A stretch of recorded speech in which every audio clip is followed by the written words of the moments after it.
It's also top of mind for the Prime Minister, for this government, and I would say for all my colleagues. So today we are taking additional measures to support Canadians in times of need. For many families, the cost of living is a real challenge. Affordability doesn't exist in isolation. It is a global phenomenon felt across G7 nations. Affordability is closely tied to how our economy performs and how well it works for people across our great country. That's why with the Prime Minister, we are building the strongest economy in the G7.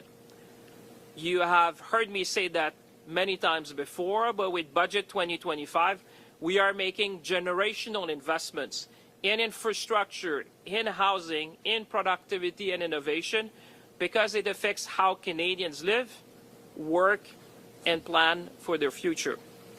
Doubling overseas exports, as the Prime Minister have challenged us and our nation. Supercharging major project development, building one Canadian economy, and maintaining Canada's tax competitiveness all have a tangible impact on our standard of living. Taken together, these measures will enable more than $1 trillion in total investment in our economy by 2030. But we also recognize, we are very well aware that these are medium and long-term efforts that we need to do together. Right now, many Canadians are facing immediate challenges at the end of the week, at the end of the month, and our responsibility is to help bridge peoples through this moment. We need to provide a bridge to people while our broader plans takes hold. Notre gouvernement a déjà mis en place plusieurs mesures pour réduire le coût de la vie. Dès l'arrivée du premier ministre Carney au pouvoir, nous avons réduit les impôts pour 22 millions de Canadiens et Canadiennes, représentant jusqu'à 840 $ pour une famille à 2 revenus. Nous avons mis fin à la taxe carbone sur les consommateurs, ce qui a permis de réduire le prix de l'essence d'environ 18 cents le litre dans la plupart des provinces et des territoires. Nous continuons de réduire le coût des services de garde, une mesure phare de notre gouvernement, faisant en sorte que les familles de plus de 900 000 enfants puissent économiser des milliers de dollars par année. Nous avons rendu permanent le programme national d'alimentation scolaire afin de pouvoir nourrir jusqu'à 400 000 enfants par année et aussi de permettre à une famille participante de 2 enfants d'économiser 800 $ en moyenne par année. Et nous mettons en place des prestations fédérales automatiques pour 5,5 millions d'individus d'ici 2028 pour que les Canadiens reçoivent simplement et de façon fiable l'aide à laquelle ils ont droit. As you all know, affordability is a central measure of our economic success. Raising our collective standard of living is the central objective of our government. Canadians need to feel the benefits of the economic growth in their wallets and at the kitchen table. That's why strengthening the economy and supporting Canadians must go hand in hand. And that's what we are committed as a government to do. Affordable housing helps workers live closer to their job. Accessible childcare helps parents fully participate in the workforce. Food security means Canadians can afford healthy meals without ever having to choose between eating well and without sacrificing other needs. With all these measures, we are building Canada strong. A Canada where life is more affordable, a Canada with strong communities, and a Canada we can all be proud of. With that, ladies and gentlemen, I will invite the Prime Minister to address you. Monsieur le Premier ministre. Merci. Merci, Monsieur le Ministre. Thank you, François-Philippe. Thank you, colleagues, for being here. Dave, Donnelly, thank you for welcoming us here to this remarkable establishment that has served the people of Nepean, of Ottawa, for over 30 years, 34 years and counting. It is a pleasure to be here with my colleagues from the National Capital Region. Anita, again. Anita, where are you? There you are. Yep. Thank you for having us here. And Dave and team, again, for welcoming us. Look, we're in a situation where, and Canadians know this, the world's rapidly changing. That's leaving a cloud of uncertainty and worry hanging over all of us, Canadian businesses, Canadian workers, Canadian families. Our government's focused on what we can control, and that starts with building a stronger, more resilient Canadian economy. So Canada is less reliant on a single trading partner, and we are more resilient to global shocks, what happens outside of our country. Nous agissons sans tarder et nous voyons des résultats. Nous avons déjà signé 12 accords commerciaux et de la sécurité sur 4 continents au cours des 6 derniers mois pour forger des partenariats fiables à l'étranger. Nous avons soumis au Bureau des grands projets 11 projets qui représentent des investissements de 116 milliards de dollars au Canada. Le nouveau fonds pour bâtir des collectivités fortes permettra d'aménager des infrastructures locales dans des quartiers partout au Canada. Hôpitaux, routes, ponts et réseaux de transport en commun. Toutes ces mesures font partie de notre stratégie globale qui vise à susciter des investissements de 1 000 milliards de dollars au cours des 5 prochaines années. So we're starting to fundamentally transform our economy, building a stronger, more resilient, more independent Canada.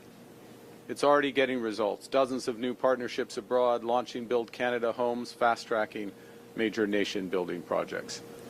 Our economy, Canada's economy, has created 190,000 jobs on net since August. In absolute terms, that's more than the United States over the same period. We have the right plan. The world is knocking at our door, and momentum is building. But as the Minister of Finance just said, the biggest payoffs will take time.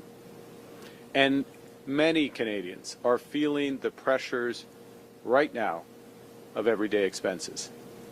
Canadians need a boost today and a bridge to tomorrow. And that's why Canada's new government has been relentlessly focused on making life more affordable for Canadians. On day one, we canceled the consumer carbon tax, bringing down gas prices by 18 cents a litre. We then cut taxes for 22 middle-class Canadians, saving a two-income family up to $840 this year. We've cut taxes for first-time home buyers, saving them up to $50,000 on their first home purchase. Out east, we've reduced tolls for vehicles on the Confederation Bridge, cutting them from over $50 to $20, and cut fares by 50% on ferries in Atlantic Canada. As the Minister just mentioned, we launched automatic federal benefits, which will help 5.5 million lower-income Canadians get the benefits to which they are entitled, like the disability tax credit, and indeed the new measures that we're announcing today.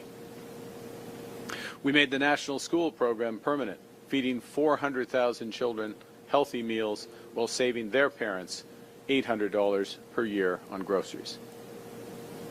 We also have a series of initiatives that will improve affordability by making structural changes to our economy.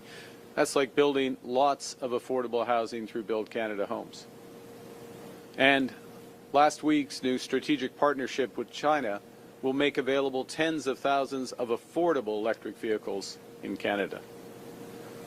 Nous avons appuyé la décision de CRTC de prolonger l'accès obligatoire au marché de gros dans le secteur de télécommunications pour une seule raison: réduire le coût de l'accès à Internet haute vitesse pour les Canadiens et Canadiennes, pour vous.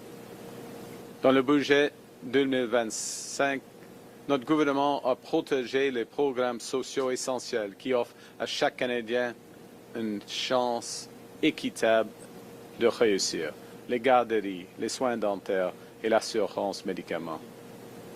Au cours des prochaines années, notre gouvernement travaillera sans relâche à améliorer l'abordabilité pour tous les Canadiens.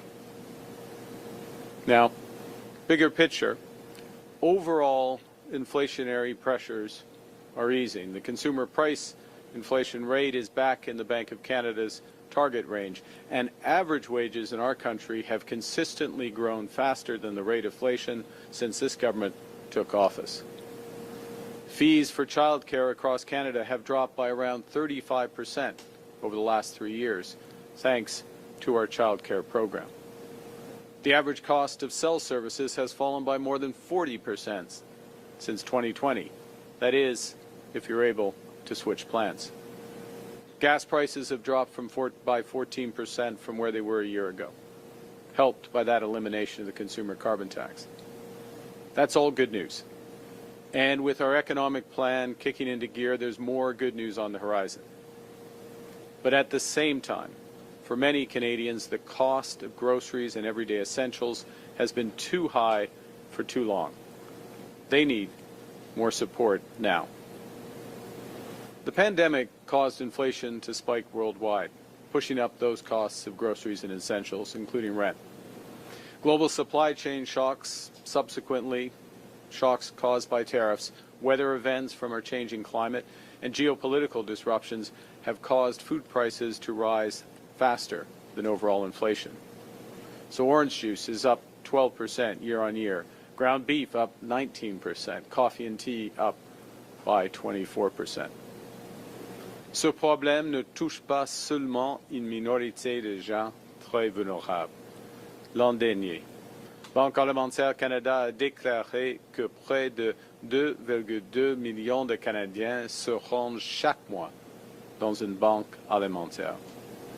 Actuellement, 25% des ménages composent avec l'insécurité alimentaire et 50% des Canadiens sont à deux doigts de devoir se tourner vers une banque alimentaire.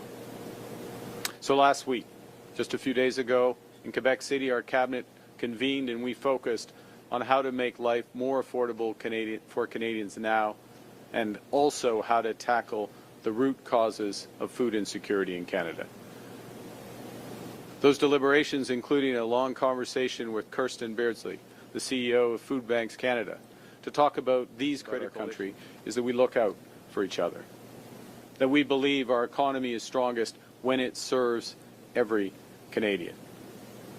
So we're acting today, Canada's new government is acting today to provide a boost to those Canadian families who most need one, while creating a bridge to longer-term food security and affordability. Everyone pays the same GST on items that they buy, no matter how much money they make. But since groceries and other essentials make up a larger share of the budget of lower-income Canadians, the GST puts a higher burden on those less well off. The GST credit has helped to make our tax system fairer by returning a portion of the federal sales tax to Canadians with lower incomes, providing relief for people who feel the extra cost at the checkout most acutely. The rise in food prices means that a lot of these Canadians need more support right now. So today we're announcing that our government is launching the new Canada's Groceries and Essentials benefit. This will deliver hundreds of dollars more into the bank accounts of more than 12 million Canadians. Starting this year, we're taking the existing GST credit amount and raising it by 25% for 5 years. And in addition, we're providing a one-time payment equivalent to 50% of the GST credit this year. So what does that mean? Well, right now, a family of 4 receives about $1,100 a year with the existing GST credit. With the new Canada Groceries and Essentials benefit, that same family will receive up to $1,890 this year and about $1,400 a year for each of the next 4 years. A single person receives about $540 a year with the existing credit.